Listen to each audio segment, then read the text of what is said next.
ብዙሓት ካህን ወዲያቆን ናብ ስዑድ ዝኸደስ ክቅድስ ይኽእል ዶ እናበልኩም ብድጋሚ እትጥይቁ ስለ ዘለኹም ሓደ ማስረጃ ብምንባብ ኩላትና ሓቢርና ዝተሃፅን ለሃፅን ይተዋለሁ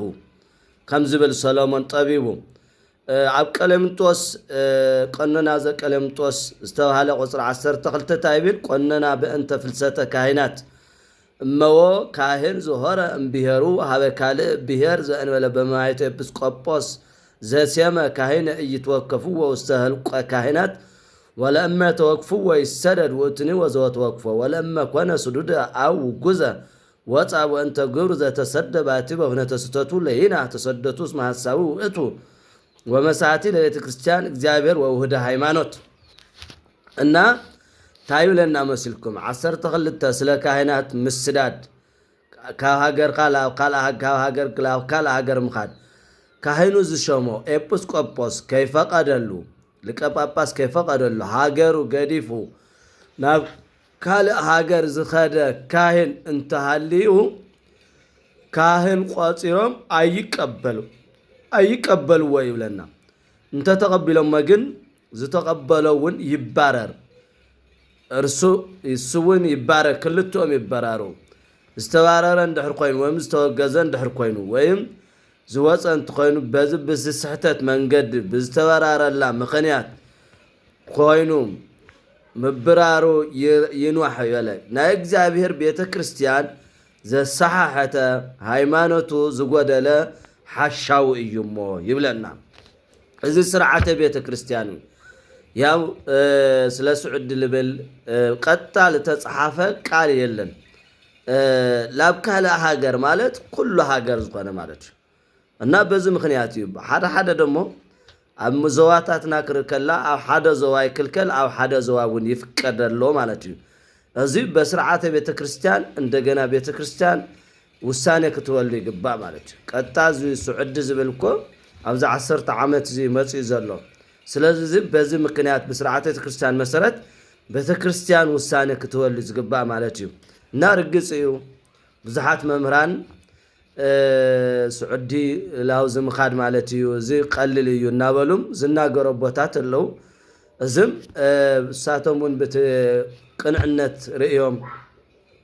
ዲያቆናት ካህናት ከይውሕዱ ተስፋ ከይቆርጹ ልብመዋል እዩ እዝውን እንደገና ቤተ ክርስቲያን ስርዓት ይባ ከም ዘመኑ እንድህርየነ ይበዩኑ ልበሉ ሰለስቱ ምዕት እዚ ደሞ ክውስን ወዝኽእሉ ብፁዓን ሊቃነ ጳጳሳት ሙሉእ ተስነዶስ እዩ ክውስነ ዝኽእልና ስለዚህ ትመጽሓፍ ግን ሓፅን ለሓፅን ይተዋልሁ ቀለምንጦስ ቀኖና ዘቀለምንጦስ ቁፅሪ 12 ኩልኩም ተመልከቱ ካህን ብስሩ ካብ ዓዱ ክባረር ክስደድ የብሉን ብዘካህን ፍቃድ ከርቱ ኮይኑውን ለሊቀ ጳጳስ አፍቂዱ ማህተም ሒዙ ከደለዎ እዩ ዝብል ዘሎ ብዝክን እንደናገር አይንኸልም ሃይማኖት ሓንቲ እያ ነገር ግን ንሕና ግን ሰባትና ብዙሓት ስለዝኾንና ንፈላለን ኸሊና ዋና ነገር ብዝተጻሐፈ መሰረት ምኻድ እዩ ዝተጻሐፈ ተኸቢዱ ተስርዓት እውን ስሕተት ተሃልይዎ ከርምዎ ዝኽእሉ ሊቃነ ጳጳሳት ብሲኖዶሶም እዩ ስለዚህ ከመዝ መሃርና ሐዋርያት በአብጥሉ ሰሙ ዝለናና ኣብ ቅዳሴ እኮ በአብጥልስ ስለዚህ ቶም ሸሞንተ ስርዓተ ክርስቲያን ዘለው ኣብኡ ለሎ ስርዓት በአግባቡ ክንፍጽም ይግባእ ክንፈልጦም ይግባእ ስለዚህ ሓፅን ለሓፅን ይተዋለሁ ስለዝኾነ ኩላትና ክንድንግጽን ተስፋ ክንቆርጽን ኣይኮነን ክንመሃር ስርዓት ክንፈልጥ እዩ ታይዲ ልበለ ዝቁራ እምኒ ከልዕል ሓደ ሰብ ድንን ትብልተሎ ሽዑ ብረር ኢልዎ እሺ ዝስባ ኣብ ጅቡ ሕዙ ተመጽዩሰ ኣይ እሱ ብዘመንና ይነበረን ብዘመንኩም ግን ክኸውን ስለልኽእል ሽዑ ተጠባበሉ ኢልዎ ስለዚህ ንሕና ብዘመንና ልመጸ ኣብ ዘመንና ልመጸ ስደት ከመይ ጌርና ክንኸዶ ከመይ ጌርና ክንውስን እዩ ዝግባእ ስለዚህ ካህን ተኮይኑ ሓላፍነት ተቀቢሉ ለእግዚአብሔር ንምግልጋል ጥራሕ እዩ ዲያቆን ተኮይኑ ከምኡ እዩ ስለዚህ ንደቂ አንስትዮ ኣብ ዘይሓውስ ንደቂ አንስትዮ መስፈርቲ ኣብ ናይ ባዕሉ አንቀጽ ዘይትጥርጠር ኣብ ዝሙት ዘይተረኸበት ዝብልና ሃገረ ባዕድ ዝነበረት ዝኸደት ኣይብል ኣረማውት ኮይና ግን ኣይትግባዕን ማለት እዩ ስለዚህ በዚ መሰረት ተንኸዶ حاصل لحاصل يتوالله مصاحفت تنمرمر مصاحفت تنገልጽ እና ስርዓተ ቤተ ክርስቲያን ታይብል ከነረዳ ይገባ ማለት ነው። ካህን ለምንታይ ለስደድ ዘሎ ለምንታይ እዩ ዝብል ተቸግርዎውን ለትልቀ ጳጳስ አፍቂሩ ከልከለውን ላበይ ልኸይድ ይልኹ ተካህንዎ ተቦጾ አቦና ለቃነ ጳጳሳት ቦጻን ለቃነ ጳጳሳት ለዓመት ለክልተ ዓመት ፈቀዶም ወረቀቲዎም ክፈቅዱና ይኹል በዚህ መሰረት ማለት ለቀ ጳጳስ ከይፈቀደሉ ለሀገረ ባዕል ተሰደደ ካህን ግን ይባረር ካብ ማዕረገ ክህነቱ ይዝብል ዘሎ እዚ ደሞ ሓደ ይኮነን ሓደ ናይ ኮነ ስርዓተ ቤተ ክርስቲያን ዝናገር ዘሎና ስለዚ ኩላትና ክንጥይቅ ይግባ ሓቢርና ደሞ እዚ ደሞ ውሳኔ ዘድልዮት ኮይኑን እንደገና ተራእዩ ከምቲ ብዘመንኩም ተጣበውሉ ዝበሎ ኳኸናይ ኳኸብኡ ከም ክንከውን እና ክንድንግጽ የኾነስ ክንጥይቅ መጽሐፍ ክግለጽ ስርዓተ ቤተ ክርስቲያን ክንፈልጥ ይዝግባ እንተ መጽሐፍ ተተናገረ መን ይጽሕፍዎ መን ለአና ላመርሐና ዝርከብ ስርዓተ ቤተ ክርስቲያን እዩ በተለይ ስለ አገልግሎት ስለ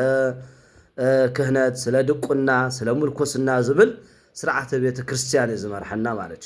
እዚ ደሞ ካብ መጽሐፍ ቅዱስ በመጽሐፍ ቅዱስ መሰረት ተደሪኾም ሐዋርያትን ሰለስቱ ምእትን ዝደረስዎ ዝወሰንዎ ስርዓት እዩ ስለዚህ ካብዚ ስርዓት ወጻኢ እንተኸድና ተፈለጥና ኮይና ኣብዛሓና ኩልና ኮዚ ኮይና ንመራመሮ ዘለና ተዘመን ምስ መጸቆ እዩ ስለዚህ ባዕልና ኩላትና መጽሐፍ ላገለጽና በትሕትና መንፈስ ከደንገጽና ከይተሸበርና ክንጥይቅን ክንሓትትን ይዝግባ ማለት በዘለጸም ልቡጻን አቦታትና ሊቃነ ጳጳሳት ክንጥይቅ ይግባ ማለት ዝምልከቶም ወንአቶም ስለዝኾነ ስልጣነ ክህነት ማለት እና ንሕናም ተመጽሐፊና ንብለናና ብዙሓት ተሸበሩም ኣለኹም ኣይትሸበሩ ኣይትደንግጹ ስርዓተ ቤተ ክርስቲያን ክነጽንዕ ንወለደ ክነመሓላልፍ ይዝግባ እምበር ተኾይኑም ንስሐ ኮዩ ክርስቶስ ተመለሱ ኮዩ ተነሱ ኮዩ በለ ንስሐ ማለት ደሞ ላብቲ ለቀድማይ በደል ኃጢአት ዘይምምላስና ክንደናገጽ የብልናን ስለዚህ ልብ ንግበር ነስተውዕል መጽሐፍትን መርምር ሃይማኖት ሓንቲያ እግዚአብሔር ሓደ እዩ ጥምቀት ሓንቲያ ስርዓቱን ሓንቲያ ካዋና ጉድለት ተዘይኾኑ በስርዓተ ቤተ ክርስቲያን ሁሉ ጊዜ ሓንቲያ ግን ተጻሒፉ ስሕተት እኳ ተሃልይዎ ንክረም ላብ ውሳኔ ምቕራብ እዩ እምበር ክንነቕፎ ይግበና ላመርሐና እዩ ዘሎ ስርዓተ ቤተ ክርስቲያንና ስለዚህ ናይ ካህን ስደት ብዘይ ልቀ ጳጳስ ፍቃድ ከምዘይ ይኸይድ እዩ ስርዓተ ቤተ ክርስቲያን ዝነግረና ኣሎ ሎማ አንቱም ሲኖዶስ ዝተባሃለ መጽሐፍ እየ ቀሪወልኩም ዘለኹ ሲኖዶስ እዚ ዝነግረና ዘሎ ማለት እዩ እና ኩላትና ተነስተውዕል ጽቡቕ እዩ ልብ ተንገብር እና ጽቡቕ መጽሐፍት ክንመርምር ይግባና ማለት እዩ